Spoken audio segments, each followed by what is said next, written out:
നമസ്കാരം.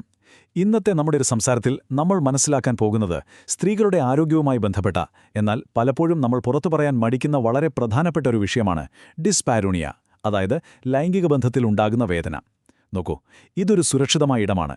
നിങ്ങളുടെ ശാരീരികവും മാനസികവുമായ ബുദ്ധിമുട്ടുകൾ യാതൊരു മടിയും കൂടാതെ കേൾക്കാൻ കഴിയുന്ന ഒരിടം. ലൈംഗിക ബന്ധം എന്ന് പറയുന്നത് പരസ്പരമുള്ള സ്നേഹവും സന്തോഷവും പങ്കുവയ്ക്കാനുള്ളതാണ്, അല്ലേ? എന്നാൽ ആ ഒരു സമയം നിങ്ങൾക്ക് സന്തോഷത്തിന് പകരം വേദനയോ ഭയമോ ആണ് നൽകുന്നതെങ്കിൽ ദയവായി ഒരു കാര്യം ഓർക്കുക, നിങ്ങൾ ഒറ്റയ്ക്കല്ല. നിങ്ങളുടെ ആ വേദന തികച്ചും യാഥാർത്ഥ്യമാണ്. അത് നിങ്ങളുടെ വെറും ഒരു തോന്നലോ അല്ലെങ്കിൽ നിങ്ങളുടെ തെറ്റോ അല്ല കേട്ടോ.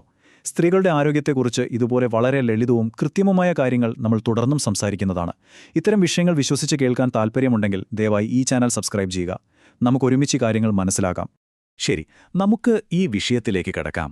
ആദ്യം തന്നെ ഈ വേദന എന്താണെന്നും അത് എങ്ങനെയൊക്കെയാണ് ഉണ്ടാകുന്നതും എന്നും യാതൊരു മുൻവിധികളുമില്ലാതെ നമുക്കൊന്ന് പരിശോധിക്കാം. മെഡിക്കൽ ഭാഷയിൽ നമ്മളിതിനെ ഡിസ്പാരൂണിയ എന്ന് വിളിക്കും. എന്താണിതെന്നല്ലേ? ലൈംഗിക ബന്ധത്തിൽ ഏർപ്പെടുമ്പോഴോ അല്ലെങ്കിൽ അതിനുശേഷമോ ജനനേന്ദ്രിയത്തിലുണ്ടാകുന്ന നിരന്തരമായ വേദനയാണിത്. എല്ലാവർക്കും ഇത് ഒരേപോലെ ആയിരിക്കില്ല അനുഭവപ്പെടുന്നത്. ചിലർക്ക് അത് കടുത്ത എരിച്ചിലാകാം, അല്ലെങ്കിൽ വല്ലാത്തൊരു വരൾച്ചയാകാം. മറ്റു ചിലർക്കാകട്ടെ അടിവയറ്റിൽ ആഴത്തിൽ കൊളുത്തി വലിക്കുന്ന പോലെയോ അല്ലെങ്കിൽ കൂർത്ത വേദനയായോ ഒക്കെ അനുഭവപ്പെടാം. ഒന്നുകൂടി പറയട്ടെ, ഇത് നിങ്ങളുടെ വെറുമൊരു തോന്നലല്ല. നിങ്ങളുടെ ശരീരത്തിന് എന്തോ ഒരു ബുദ്ധിമുട്ടുണ്ട് എന്ന് അത് നിങ്ങളെ അറിയിക്കാൻ ശ്രമിക്കുന്നതാണ്. ഇതിന് കൃത്യമായ കാരണങ്ങളുമുണ്ട്. ഇനി പ്രത്യേകം പറയേണ്ട ഒരു കാര്യം, ആർത്തവവിരാമം, അതായത് മെനോപോസ് കഴിഞ്ഞ പല സ്ത്രീകൾക്കും ഈ വേദന സാധാരണയായി അനുഭവപ്പെടാറുണ്ട്. അപ്പോൾ പലരും വിചാരിക്കുന്നത് എന്താണെന്നോ, ഇതിപ്പോൾ പ്രായമാകുമ്പോഴുണ്ടാകുന്നൊരു സ്വാഭാവിക ബുദ്ധിമുട്ടാണ്, മറ്റു സ്ത്രീകളെപ്പോലെ ഞാനും ഇത് നിശബ്ദമായി സഹിച്ചേ തീരൂ എന്ന്. അങ്ങനെയല്ല. ഈ വേദന ഒരിക്കലും പ്രായമാകുന്നതിൻ്റെ ഒരു സ്വാഭാവിക ഫലമല്ല. അനാവശ്യമായി നിങ്ങൾ ഈ വേദന സഹിക്കേണ്ട യാതൊരു ആവശ്യവുമില്ല. കാരണം ഇതിന് കൃത്യമായ പരിഹാരങ്ങളുണ്ട്. അപ്പോൾ പിന്നെ എന്തുകൊണ്ടാണ് ഇങ്ങനെ സംഭവിക്കുന്നത് എന്ന് നിങ്ങൾ ചിന്തിക്കുന്നുണ്ടാകും. ഇതിൻ്റെ യഥാർത്ഥ കാരണങ്ങൾ എന്തൊക്കെയാണെന്ന് നമുക്ക് നോക്കാം. ചില ശാരീരിക കാരണങ്ങൾ ഇതിന് പിന്നിലുണ്ട്. ഒന്നാമത്തത് ഞാൻ നേരത്തെ പറഞ്ഞതുപോലെ ഹോർമോൺ വ്യതിയാനങ്ങളാണ്. പ്രത്യേകിച്ച് മെനോപോസ് സമയത്ത് നമ്മുടെ ശരീരത്തിൽ ഈസ്ട്രജൻ ഹോർമോണിൻ്റെ അളവ് കുറയും. ഇത് യോനിയിലെ കലകളുടെ കട്ടി കുറയ്ക്കുകയും വല്ലാത്ത വരൾച്ച ഉണ്ടാക്കുകയും ചെയ്യും. ശരിയായ ലൂബ്രിക്കേഷൻ ഇല്ലാത്തത് തന്നെയാണ് ഇവിടെ വില്ലനാകുന്നത്. അതുപോലെ തന്നെ ചില അണുബാധകൾ അല്ലെങ്കിൽ ഇൻഫെക്ഷനുകൾ, പിന്നെ എൻഡോമെട്രിയോസിസ് പോലെയുള്ള അവസ്ഥകൾ, അല്ലെങ്കിൽ പ്രസവ സമയത്തോ മറ്റോ ഉണ്ടായ എന്തെങ്കിലും ശാരീരിക ആഘാതങ്ങൾ, ഇതൊക്കെ വേദനയ്ക്ക് കാരണമാകാം. നോക്കൂ, ഇതൊക്കെ വളരെ സാധാരണവും ഒരു ഡോക്ടർക്ക് എളുപ്പത്തിൽ കണ്ടെത്താൻ കഴിയുന്നതുമായ കാര്യങ്ങൾ മാത്രമാണ്.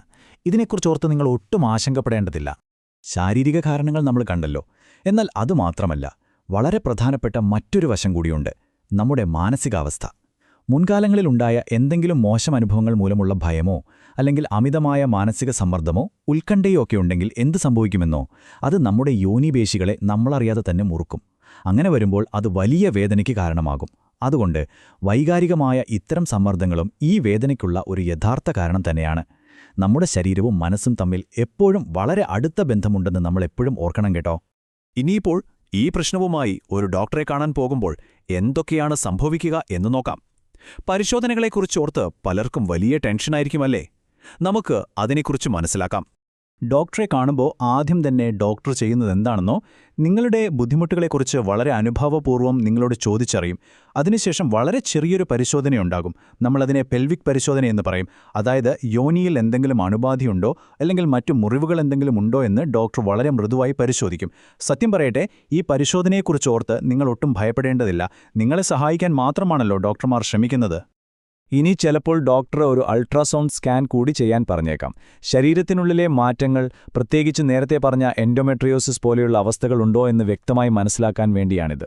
നോക്കൂ, ഇത്തരം സ്കാനുകളെന്ന് പറയുന്നത് നിങ്ങളുടെ ശരീരം ഉള്ളിൽ നിന്നും എന്താണ് പറയാൻ ശ്രമിക്കുന്നതെന്ന് കേൾക്കാനുള്ള വളരെ ലളിതമായ ചില വഴികൾ മാത്രമാണ്. ഇതിൽ വേദനയോ ഭയമോ ഒന്നുമില്ല. വളരെ സ്വാഭാവികമായൊരു കാര്യമാണിത്. കാരണങ്ങൾ കണ്ടെത്തിക്കഴിഞ്ഞാൽ പിന്നെ പരിഹാരമാണല്ലോ വേണ്ടത്. എന്തൊക്കെയാണ് ഇതിനുള്ള ലളിതമായ ചികിത്സാരീതികളെന്ന് നമുക്ക് നോക്കാം. ഡോക്ടർമാർ എപ്പോഴും നിങ്ങളുടെ വേദനയുടെ യഥാർത്ഥ കാരണം കണ്ടെത്തി അതിന് കൃത്യമായിട്ടുള്ള ചികിത്സയാണ് നൽകുന്നത്. ഉദാഹരണത്തിന്, ആർത്തവവിരാമം മൂലമുള്ള ഹോർമോൺ വ്യതിയാനമാണ് പ്രശ്നമെങ്കിൽ യോനിയിൽ പുരട്ടാവുന്ന ഈസ്ട്രോജൻ ക്രീമുകൾ വളരെ ഫലപ്രദമാണ്. അതുപോലെ യോനിയിലെ വരൾച്ച മാറ്റി അവിടെയൊരു മിനുസം കിട്ടാൻ നല്ല മെഡിക്കൽ ലൂബ്രിക്കൻറ്റുകൾ ഉപയോഗിക്കാം. ഇനിയിപ്പോൾ പേശികൾക്കെന്തെങ്കിലും പ്രശ്നമുണ്ടെങ്കിലോ ഡോക്ടർമാർ അതിനായി പെൽവിക് ഫ്ലോർ തെറാപ്പി നിർദ്ദേശിക്കാറുണ്ട്. നമ്മുടെ പേശികളെ എങ്ങനെ ബോധപൂർവം റിലാക്സ് ചെയ്യാമെന്ന് പഠിപ്പിക്കുന്ന വളരെ ശാസ്ത്രീയവും ലളിതവുമായ ഒരു രീതിയാണിത്. ഇനി പ്രശ്നം മാനസിക സമ്മർദ്ദമാണെങ്കിലോ അതിന് നല്ല കൗൺസിലിംഗും ലഭ്യമാണ്. ഈ ചികിത്സകളുടെയെല്ലാം ഏറ്റവും പ്രധാനപ്പെട്ട ലക്ഷ്യമെന്താണെന്നറിയാമോ? നിങ്ങളുടെ വേദന പൂർണ്ണമായും മാറ്റി നിങ്ങളുടെ ജീവിതം വീണ്ടും പഴയതുപോലെ ആസ്വാദികരമാക്കുക എന്നത് തന്നെയാണ്. ചില മരുന്നുകൾക്കൊക്കെ വളരെ ചെറിയ പാർശ്വഫലങ്ങൾ ഉണ്ടായേക്കാമെങ്കിലും അതെല്ലാം ഒരു ഡോക്ടറുടെ സഹായത്തോടെ നമുക്ക് എളുപ്പത്തിൽ കൈകാര്യം ചെയ്യാവുന്നതേയുള്ളൂ. ഒരു കാര്യം ഞാൻ പ്രത്യേകം എടുത്തു പറയട്ടെ, ഇത്തരം മെഡിക്കൽ ഇടപെടലുകൾ വളരെ വിജയകരമാണ്. അതിലൂടെ നിങ്ങൾക്ക് സുഖകരവും ഭയരഹിതവുമായൊരു ജീവിതം തീർച്ചയായും തിരികെ ലഭിക്കും. അതിൽ യാതൊരു സംശയവുമില്ല. നമ്മുടെ ഈ സംസാരത്തിന്റെ അവസാന ഭാഗത്തേക്ക് നമ്മൾ കടക്കുകയാണ്. ഇനി പറയാൻ പോകുന്ന കാര്യങ്ങൾ നിങ്ങളുടെ വൈകാരിക സുരക്ഷിതത്വത്തെക്കുറിച്ചാണ്. ശാരീരികമായ ചികിത്സയ്ക്ക് എത്രത്തോളം പ്രാധാന്യമുണ്ടോ അത്രത്തോളം തന്നെ പ്രാധാന്യമുണ്ട് നിങ്ങളുടെ വൈകാരിക സുരക്ഷിതത്വത്തിനും. ഇവിടെ പങ്കാളിയുമായുള്ള തുറന്ന ആശയവിനിമയം വളരെ പ്രധാനപ്പെട്ട ഒന്നാണ്. നിങ്ങളുടെ വേദനയെക്കുറിച്ചും ഭയത്തെക്കുറിച്ചുമൊക്കെ സ്നേഹത്തോടെ തന്നെ പങ്കാളിയോട് തുറന്നു പറയുക. പരസ്പരം മനസ്സിലാക്കുന്നത് തന്നെ പകുതി രോഗം മാറ്റും, അതുറപ്പാണ്.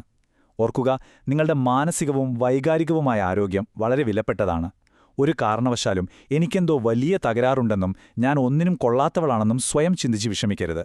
നിങ്ങൾ പൂർണ്ണ ആരോഗ്യവതിയാണ്. ഈ പ്രശ്നത്തിൽ നിന്നും പൂർണ്ണമായൊരു രോഗശാന്തി തീർച്ചയായും സാധ്യമാണ്. യാതൊരു നാണക്കേടും കൂടാതെ നിങ്ങൾ സഹായം തേടുക. നമ്മുടെ ഇന്നത്തെ ഈ സംസാരം നിങ്ങൾക്ക് കുറച്ചെങ്കിലും ആശ്വാസം നൽകിയെങ്കിൽ, ഈ വിഷയത്തെക്കുറിച്ച് നിങ്ങൾക്ക് വ്യക്തമായി മനസ്സിലാക്കാൻ കഴിഞ്ഞുവെന്ന് തോന്നുന്നുവെങ്കിൽ, സ്ത്രീകളുടെ ആരോഗ്യത്തെക്കുറിച്ചുള്ള കൂടുതൽ വിവരങ്ങൾക്കായി ദയവായി ഞങ്ങളുടെ ചാനൽ സബ്സ്ക്രൈബ് ചെയ്യുക.